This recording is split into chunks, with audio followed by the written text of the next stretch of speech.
There are many stories to be found in the world of Everquest, but few can be seen as having as big of an impact as that of the rivalry between two young women and the forces which they each represented.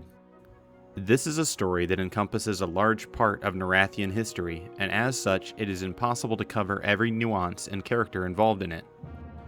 It all started in the Plane of Growth. One of the smallest of Tunair's creatures, a simple wisp, yearned for a life more than that of simply wandering the plane of the Mother of All. Believing it could do great deeds in Tunair's name and bring balance in Norath if only it had the opportunity to do so. This wisp would eventually venture forth from Growth and found itself on the field where a great battle had taken place between orcs and the Kota-Dal, or High Elves.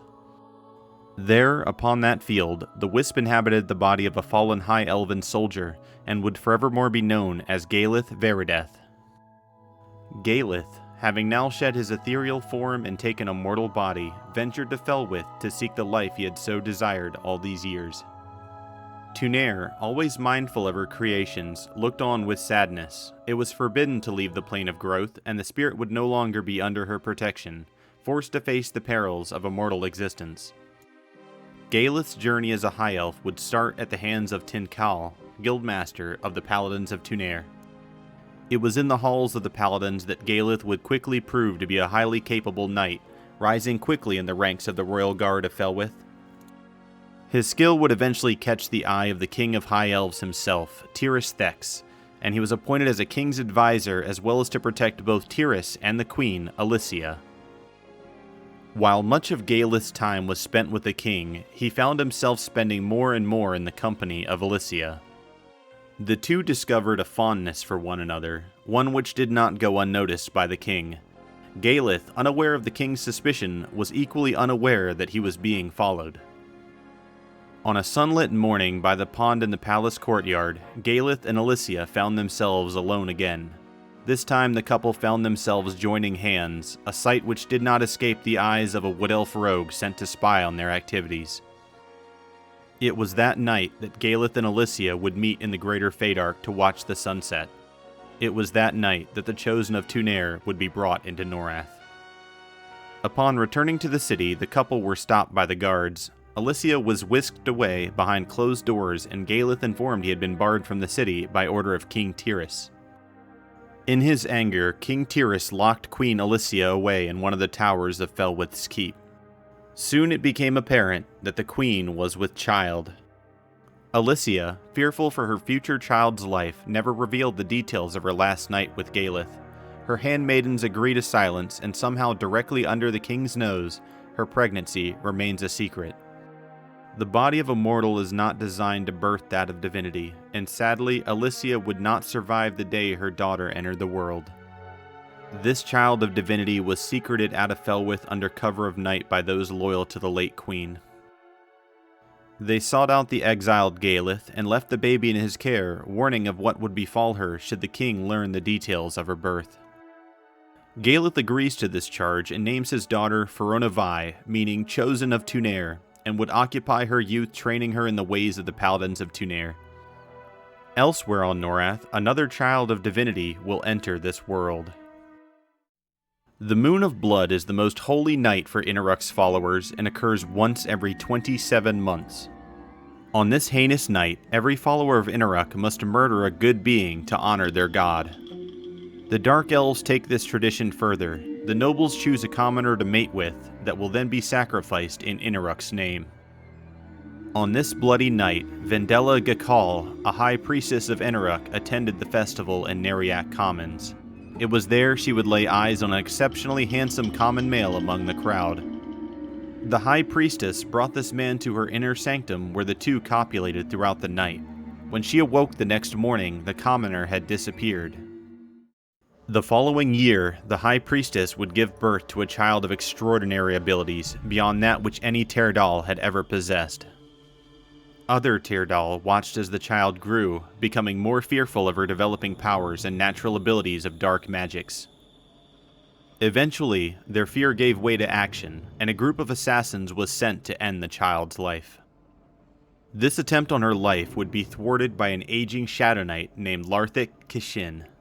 Even in his latter years, Larthic was a force to be reckoned with, and he dispatched the 3 would-be assassins with little trouble.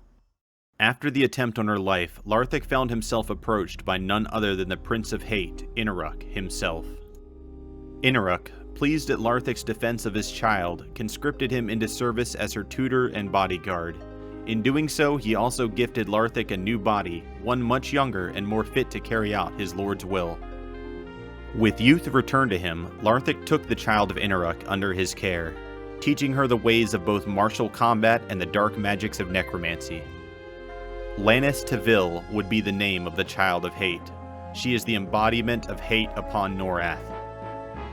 Loyal to those who would follow her, a terror to those Tyrdahl which would betray her or stand in her way, Lanys became a spear point for the Dark Elves and always fought for the agenda of her father, Inaruk. Aware of a rising force in the Codadal, said to be the champion of Tunair, a spark of extreme hatred is born in Lanys. Her desire to see the end of Firiona Vie blinds much of her senses, though she will have an opportunity to act on her impulses soon. As luck, or unluck depending on who you ask, would have it, a goblin by the name of Nergal would soon discover something in Highkeep that would set the stage for one of Antonica's darkest battles. The Pick Claw of Highkeep are a simple sort. Left alone by the human citizens, these dim-witted creatures spend most of their day harvesting rocks from the mine below the keep. These precious stones and metals were valuable not just among the human traders, but Codadal magicians and Tyrdahl jewelers sought them out for their unique properties. On one such day, Nergal, an unassuming though meek specimen of goblin, was digging in a new area of the mine when he chanced upon something he had never seen before. In a crevice he discovered a glowing blue rock, spherical in shape, and brought it to a Dark Elf ambassador to have this rare find's value assessed. The ambassador, Tyrana Slil, found her posting in Highkeep to be anything but desirable. She longed to return to Neriak and to bid these lesser races farewell. On that day, Nergal brought this strange blue stone to Tyrana, and using her necromantic magics, she discovered the incredible magic properties it contained. Promising great rewards to Nergal, Tyrana bade him to show her the location of the vein where the stone was obtained.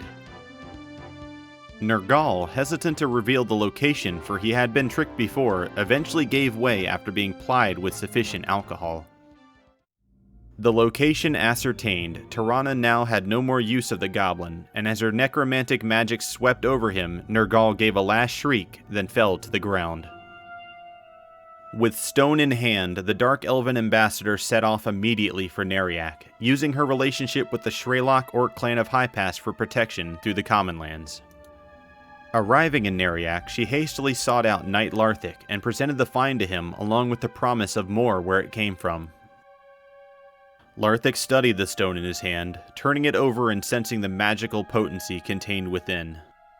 To Tyrana's dismay, Larthic ordered her to return to Highkeep, and she was issued additional orders to be carried out immediately.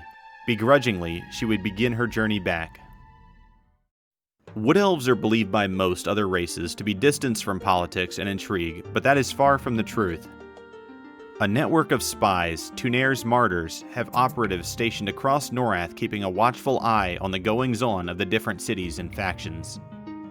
One such operative, Felanine Deepwood, was stationed in Highkeep, and Tyrana's increased activity did not escape his notice.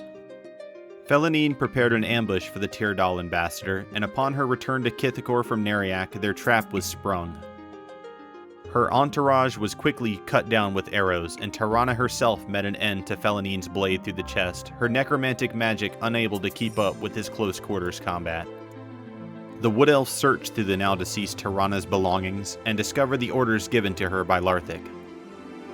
In those orders was a warning to the citizens of Highkeep that the Tyrdahl had decided it was time for them to take possession of it as their own. Knowing the urgency of his task, Felanine made his way to the keep and delivered the news directly to Lord Tethys, High Elven Ambassador to Carson McCabe.